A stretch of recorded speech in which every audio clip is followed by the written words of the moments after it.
नमस्कार। प्रवास अक्षय न्यूज नाटक और आप सभी का स्वागत है। अमेरिका और ईरान के बीच बढ़ते तनाव के बीच एक बेहद साहसिक और जटिल बचाव अभियान ने वैश्विक स्तर पर सबका ध्यान खींचा है। ईरान के भीतर गिराए गए एक अमेरिकी लड़ाकू विमान के 2 चालक दल सदस्यों को निकालने के लिए चलाया गया यह अभियान आधुनिक युद्ध रणनीति, गुप्त संचालन और जोखिम भरे फैसलों का अनोखा उदाहरण बन गया है।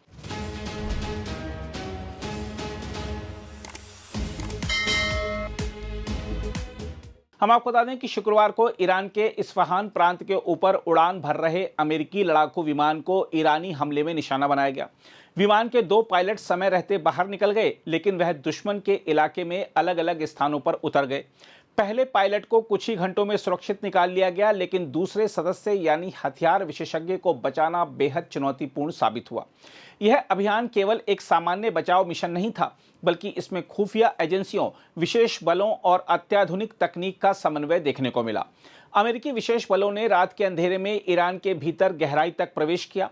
लगभग 2100 मीटर ऊंची पहाड़ी पर छिपे घायल अधिकारी तक पहुंचकर उसे सुरक्षित स्थान तक लाया गया। हालांकि मिशन के बीच में एक बड़ा संकट भी आया। जिन परिवहन विमानों के जरिए लगभग 100 विशेष बलों को इलाके में पहुंचाया गया था, उनमें तकनीकी खराबी आ गई और वे उड़ान भरने में असमर्थ हो गए। इससे सैनिकों के दुश्मन इलाके में फंसने का खतरा पैदा हो गया। ऐसे में कमांडरों ने जोखिम भरा फैसला लेते हुए अतिरिक्त विमानों को भेजने का आदेश दिया। कुछ घंटों की तनावपूर्ण प्रतीक्षा के बाद अंततः सभी सैनिकों को चरणबद्ध तरीके से बाहर निकाल लिया गया। साथ ही इस दौरान अमेरिकी सेना ने अपने 2 परिवहन विमानों और 4 हेलीकॉप्टरों को खुद ही नष्ट कर दिया, ताकि वह ईरान के हाथ न लग सकें। यह फैसला इस मिशन की गंभीरता और संवेदनशीलता को दर्शाता है। घायल अधिकारी की जीवित रहने की कहानी भी किसी फिल्मी कहानी से कम नहीं है। बाहर निकलने के बाद वह पहाड़ों में छिप गया और एक दरार में शरण ली। उसके पास सीमित संसाधन थे, लेकिन विशेष प्रशिक्षण के कारण वह खुद को बचाने में सफल रहा। बाद में उसने सुरक्षित तरीके से अमेरिकी सेना से संपर्क स्थापित किया, जिससे उसकी पहचान की पुष्टि हो सकी और बचाव अभियान आगे बढ़ाया जा सका। हम आपको बता दें कि अमेरिकी पायलटों को दुश्मन के इलाके में फंसने की स्थिति के लिए जो विशेष प्रशिक्षण दिया जाता है, उसे सामान्यतः सेरे प्रशिक्षण कहा जाता है, जिसका अर्थ है सर्वाइवल, एवेजन, रेजिस्टेंस और एस्केप, यानी जीवित रहना, दुश्मन से बचना, गिरफ्तारी की स्थिति में प्रतिरोध करना और मौका मिलने पर निकल भागना। इस प्रशिक्षण में पायलटों को अत्यंत कठिन परिस्थितियों में खुद को जिंदा रखने की कला सिखाई जाती है, जैसे पानी ढूंढना और उसे शुद्ध करना, अस्थायी आश्रय बनाना, सीमित संसाधनों में भोजन जुटाना और प्राथमिक उपचार करना। साथ ही उन्हें यह भी सिखाया जाता है कि दुश्मन की नज़र से कैसे बचा जाए, जैसे जमीन के करीब रहना, छिपने के तरीके अपनाना, रात का उपयोग करना और सुरक्षित संचार उपकरणों के जरिए अपने स्थान की जानकारी देना। प्रशिक्षण का एक महत्वपूर्ण हिस्सा मानसिक मजबूती विकसित करना होता है, जिसमें पायलटों को पूछताछ या बंदी बनाए जाने की स्थिति में अंतर्राष्ट्रीय नियमों के तहत सीमित जानकारी देना, दबाव का सामना करना और दुश्मन के मनोवैज्ञानिक प्रभाव से बचना सिखाया जाता है।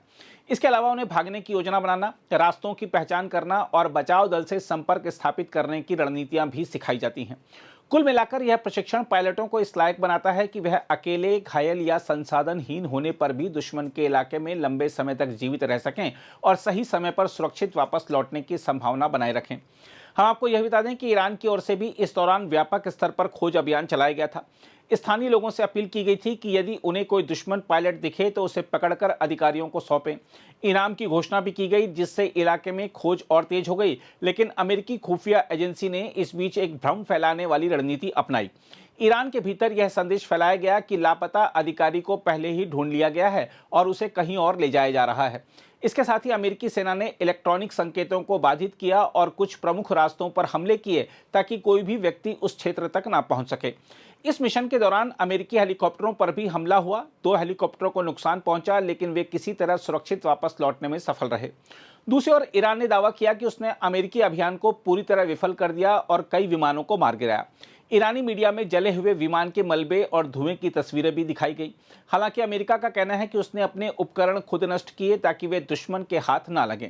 इस पूरे घटनाक्रम में दोनों देशों के बीच सूचना युद्ध भी साफ दिखाई देता है, जहां हर पक्ष अपनी जीत का दावा कर रहा है। हम आपको यह बता दें कि संघर्ष में अब तक अमेरिका के 13 सैनिकों की मौत हो चुकी है और 300 से अधिक घायल हुए हैं, लेकिन किसी भी सैनिक को बंदी नहीं बनाया गया है। जहां तक ईरान द्वारा इस्फहान प्रांत के ऊपर अमेरिकी लड़ाकू विमान को मार गिराने की बात है, तो इस बारे में आपको और जानकारी देते हुए बता दें कि यह हमला किसी एक साधारण हथियार से नहीं, बल्कि उन्नत वायु रक्षा प्रणाली के संयोजन से किया गया हो सकता है। कई रिपोर्टों में संकेत मिला है कि ईरान ने अपने स्वदेशी थर्ड खोर्दाद नामक मध्यम दूरी के सतह से हवा में मार करने वाले मिसाइल सिस्टम का उपयोग किया, जो पहले भी उन्नत विमानों को निशाना बनाने के लिए जाना जाता है। इसके साथ ही कुछ खुफिया आकलनों में यह भी कहा गया है कि ईरान ने रूसी मूल के कंधे पर रखकर दागे जाने वाले आधुनिक मिसाइल सिस्टम मैनपेट्स जैसे वेरबा प्रकार का इस्तेमाल किया होगा, जो कम ऊंचाई पर उड़ रहे विमानों को आसानी से निशाना बना सकते हैं और पारंपरिक रडार चेतावनी प्रणालियों को चकमा देने में सक्षम होते हैं। इसके अलावा पैसिव इंफ्रारेड ट्रैकिंग तकनीक का भी उल्लेख मिलता है, जो बिना रडार सिग्नल छोड़े विमान की गर्मी या गति को ट्रैक करती है, जिससे पायलट को खतरे का अंदाजा देर से होता है। हम आपको यह बता दें कि ऐसी वायु रक्षा तकनीक आज केवल ईरान तक सीमित नहीं है, बल्कि रूस, चीन, अमेरिका, इजराइल, फ्रांस और ब्रिटेन जैसे कई देशों के पास उन्नत सतह से हवा में मार करने वाले मिसाइल सिस्टम मौजूद हैं। रूस के S-300 और S-400, अमेरिका के पैट्रियट सिस्टम, इजराइल के आयरन डोम और डेविड स्लिंग तथा चीन के HQ सीरीज जैसे सिस्टम इसी श्रेणी में आते हैं। इसके अलावा मैनपेट्स तकनीक भी कई देशों के पास है, जिससे छोटे और मोबाइल यूनिट्स भी बड़े लड़ाकू विमानों के लिए खतरा बन जाते हैं। कुल मिलाकर यह घटना दिखाती है कि आधुनिक युद्ध में उन्नत वायु रक्षा प्रणाली और सेंसर आधारित तकनीकें किसी भी अत्याधुनिक लड़ाकू विमान को भी गंभीर खतरे में डाल सकती हैं। बहरहाल, यह पूरी घटना केवल एक लड़ाकू विमान को मार गिराने या एक पायलट को बचाने की कहानी नहीं है, बल्कि यह आधुनिक युद्ध के बदलते स्वरूप की स्पष्ट झलक पेश करती है। एक और जहां उन्नत वायु रक्षा प्रणालियां दुनिया की सबसे ताकतवर वायु सेनाओं को चुनौती दे रही हैं, वहीं दूसरी ओर विशेष प्रशिक्षण, खुफिया रणनीति और त्वरित निर्णय क्षमता जीवन और मृत्यु के बीच फर्क तय कर रहे हैं। ईरान और अमेरिका के बीच यह टकराव यह भी दिखाता है कि आने वाले समय में युद्ध केवल हथियारों की ताकत से नहीं, बल्कि तकनीक, सूचना और रणनीतिक चतुराई के संतुलन से जीते जाएंगे। ऐसे में यह घटना वैश्विक सैन्य विशेषज्ञों के लिए एक महत्वपूर्ण अध्ययन बनकर उभरेगी और यह सवाल भी छोड़ेगी कि क्या भविष्य के युद्ध और भी अधिक जटिल और अप्रत्याशित होने वाले हैं। अगर आप भी लेना चाहते हैं देश दुनिया की तमाम जानकारी, तो आज ही सब्सक्राइब करें हमारे चैनल को। साथ ही नीचे दिए बेल आइकन को जरूर दबाएं ताकि हर अपडेट आप तक पहुंच सके।